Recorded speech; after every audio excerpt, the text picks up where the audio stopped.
Welcome to Neon City, where the lights are bright, but darkness looms. Where Detective Jack Tracer spends his evenings investigating the strange, eerie, and unknown. What secrets lay hidden just beyond the street lamps? Find out on Neon Nights, the arcane files of Jack Tracer.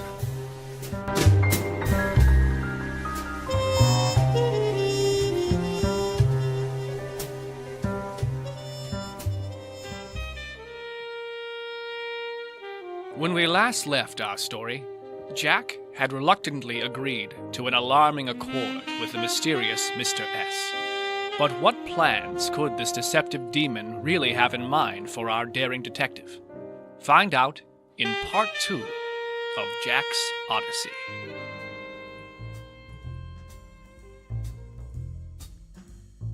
Mr. S led me out of the darkened bar and back onto the dim gray streets. As he led me to our next location, it was clear that he hadn't been lying when he told me he had been here a while. He navigated the streets like a local, and despite his alarming height, the people on the streets paid him no mind. His path may have looked random to a less observant onlooker, but I could see him choose his route carefully so as to avoid any run-in with local law enforcement. After half an hour of side streets and alleyways, we found ourselves in an area of the city that appeared even more industrial than usual. Smokestacks belched flames like cannons aimed at the heavens. Everywhere you looked was scaffolding and construction equipment. Men and women with expressionless faces moved about the area, performing various tasks. Mr. S gestured for me to come closer.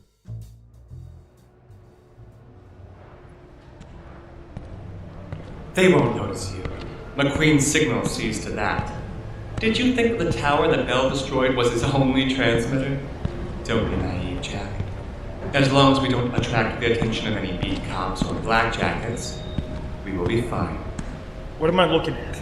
Do you see that clearing, surrounded by scaffolding? Yeah, Do you notice how nobody is walking through it?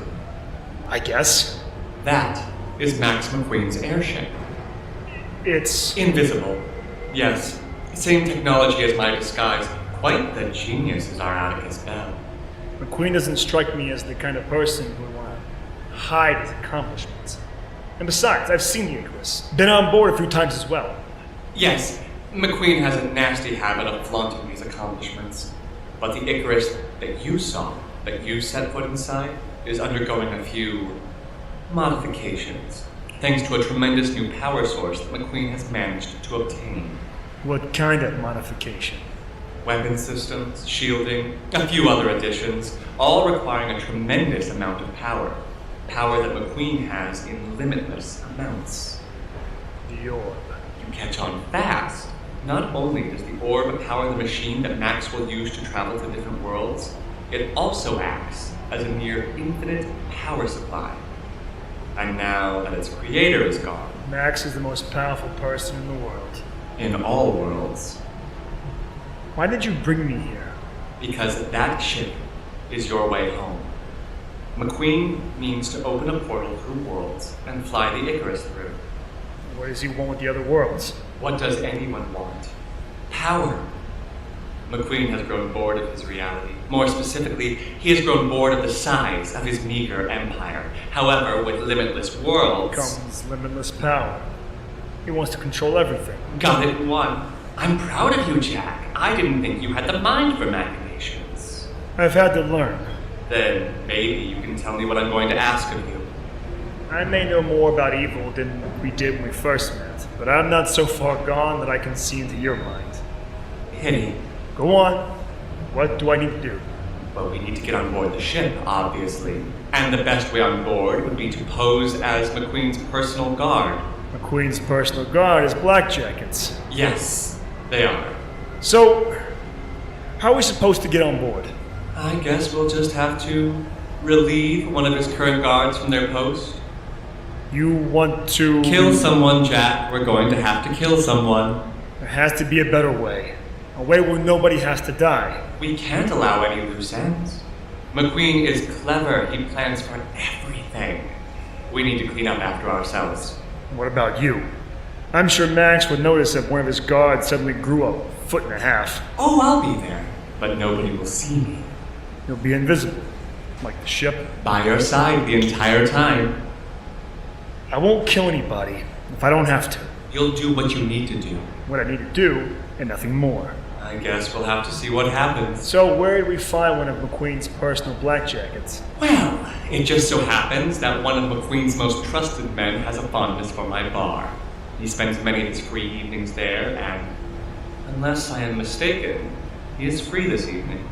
What a coincidence. Not at all. I happen to stock a rare Swiss absinthe. Illegal here, but I have my ways. This black jacket is an absolute fiend for the stuff.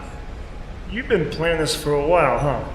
Jack, I don't want to be here any more than you do. Less, perhaps. Do you know what it feels like to lose the kind of power that I possessed? No, of course you don't. You are too simple for that. Pining over your lost red like some lovesick teenager. Say her name again, and you'll get another. You don't get to talk about her. Now, let's go. It's getting late. Whatever you say, Jack.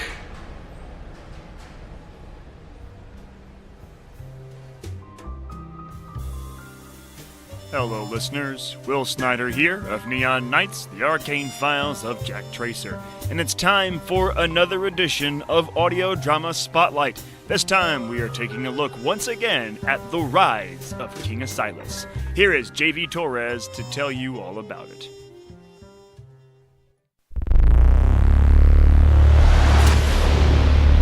It is written, the meek shall inherit the earth, but not on my watch. I am King Asilas. I wasn't born to be a king, but America needed something democracy could no longer give her. And so, like a chess master, I made my moves with anticipation and bravado. This is not just my story, nor simply about my rise to power. This is a story about our world and the monsters that control governments. What happens when the monsters cannot control me? The Rise of King Asilas. Listen on iTunes, Google Play, Stitcher. Visit theriseofkingasilas.com.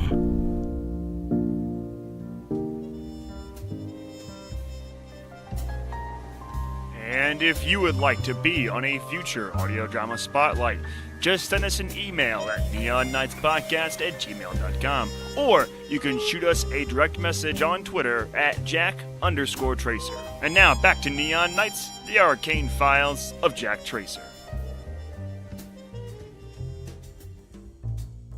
I studied his face for a long moment. I didn't hold out hope that there was anything of the boy left inside the monster. But what about me? What would I become by the end of all of this?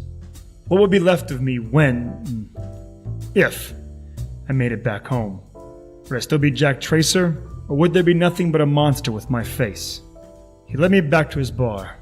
The evening fog turned to dusk, and the unsavory elements of the city began to emerge from their darkened corner like cockroaches. And nowhere was the scum more visible than the Tantalus Tavern. As we walked inside, I recognized no fewer than half a dozen thugs I had met over the past several weeks. I pulled my hat down and tried to look inconspicuous.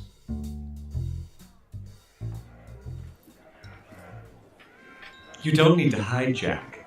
I'm fairly certain that nobody here is in any condition to remember you. People keep killing my friends. I'm not feeling so safe in crowds these days. See that man at the bar? Be more specific. The one with the eye patch? Yeah, I probably could have guessed.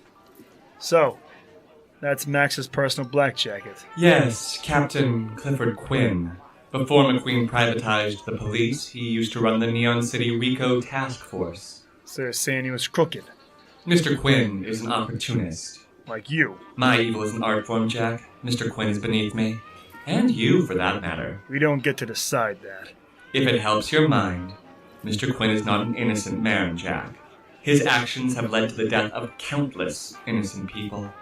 I would be impressed if his intentions had been anything besides simple self-preservation. I told you my condition. Of course. Well, how do you suppose we take the not-so-good captain out of the picture? I'm thinking a classic. You lure him away, I subdue it. I defer to your judgment. Do you have a storage room? Somewhere you would keep high-priced hooch? Certainly. Follow me.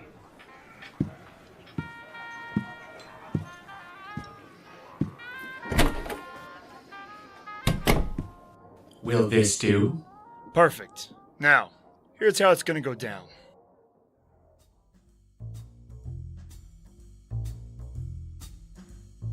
And so, I positioned myself in Mr. S's storage room.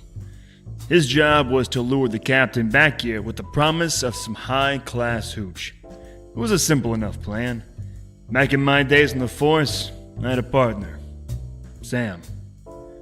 We had dozens of plans just like this, one for every situation.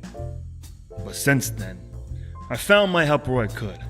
People came in and out of my life like the characters in a radio serial, but never had I been forced to place my trust in someone, something so truly vile. I crouched in the room, tensed, and ready to jump on the captain the minute the door closed.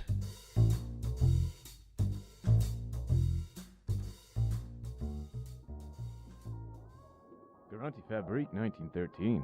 Where'd you come across it? You know my rules, Clifford.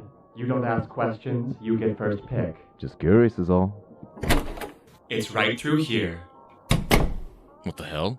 Hey, you're that... Grab him! Grab him? Why would I do that? And after you just struck my good friend, Mr. Quinn, do you know who he is? You lying son of a... Ow! Thought you could get the drop on me, huh?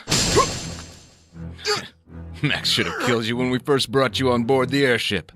Of course, then I wouldn't be able to choke the life out of you myself. Max is far too fond of dropping people out of holes in the floor. Too risky. All sorts of crazy robots and gadgets out there these days. This is the best way to make sure that there are no loose ends.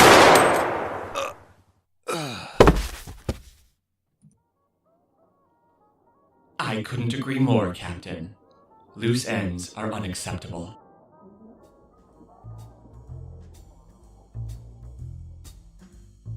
The captain had done quite a number on me. My head was pounding, my ears rang, and my eyes watered. But through all of it, I saw the look on Mr. S's face as he lowered his pistol. If a face could be joyful and sad at the same time, that's what I was seeing. While his mouth smiled, tears streamed down his cheeks. Every other moment, the smile would fall altogether and be replaced by a horrified grimace. But only for a second, and if you blinked, you would never know. Mr. S quickly turned his face from me. Clearly, whatever personal war the giant was fighting, he didn't want me as a witness.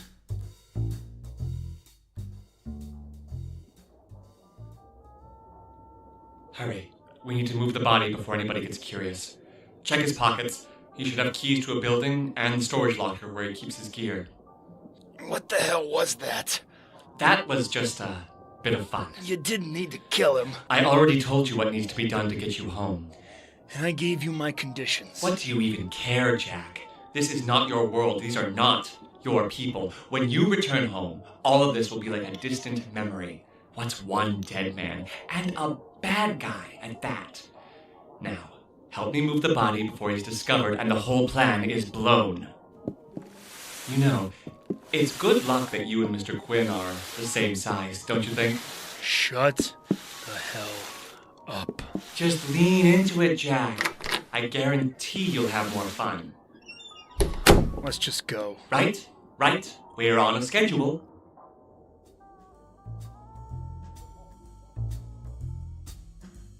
We left the bar and ventured into the night as black as soot. Mr. S remained silent for the entire journey to the storage facility. I suspected he was still concerned about whatever change had overtaken him after he killed Quinn, but I decided not to say anything. At last, we arrived at the large, windowless building. McQueen had this building converted into an armory after the Blackjackets took over. And we can just walk in? Just like that? Not quite. We don't want to risk anybody seeing your face, so you'll need to take my hand.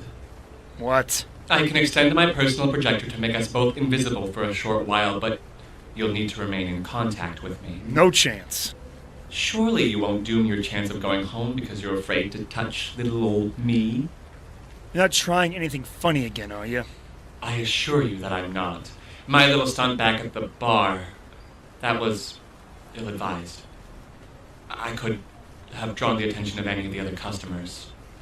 Are you apologizing? I can get carried away. Now, take my hand. Fine. Good. Now I just need to...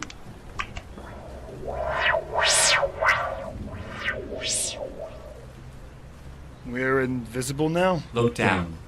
My feet? They're gone. Hurry, do you have the keys? Yeah. Let's get this over with.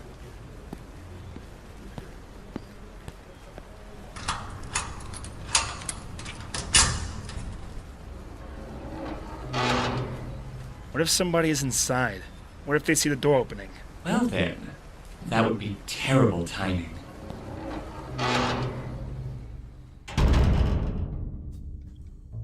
We entered the building, hand in hand. Its hand, was unnaturally cold and smooth, like a living ice sculpture. The cold seemed to radiate from him like an icebox left open. It burned slightly, and it took all of my willpower not to let go. We passed by rows and rows of closed and locked storage units until we came upon the unit labeled C. Quinn. I opened the door to the dead man's possessions. It was full of the types of equipment that I had come to recognize from Blackjackets. Black coats, large black helmets, and gas masks.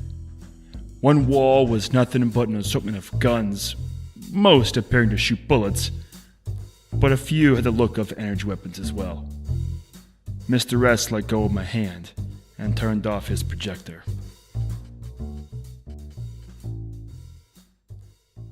See, that wasn't so bad.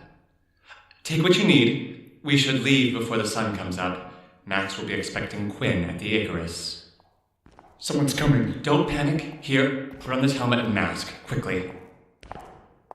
And you're sure he's dead? I saw to it myself. Good. I don't want... Hagato, it appears we're not alone. I didn't expect to see you here. After Mr. S's confusing reaction to his murdering Captain Quinn, should Jack continue to trust this curious creature? Find out next time on Neon Nights, the arcane files of Jack Tracer. Neon Nights, the arcane files of Jack Tracer was co-created by Will Snyder and Rachel Craig and is an Evil Kitten production. Please visit us online at evilkittenproductions.com. The episode Jack's Odyssey was written by Aaron Sarka and directed by Sarah Sarka. Our theme song is done by Daniel Carl, with additional music by Kevin MacLeod and Dr. Saxlove. Jack Tracer is played by Will Snyder. Mr. S is played by Aaron Sarka. Captain Quinn is played by David Bennett. Hakuto is played by Kim Fukawa, and Max McQueen and narration are done by John Patrick Wenzel. Did you know that we have a Patreon? Just head to patreon.com/Evil Kitten Productions and become a patron today. We have tiers and rewards that can fit any budget. Please like us on Facebook at facebook.com/Neon Nights Podcast. You can also follow us on Twitter at Jack_Tracer. And finally, if you listen to us on iTunes, please give us a rating and review. We'd love to hear your feedback. Thank you for listening.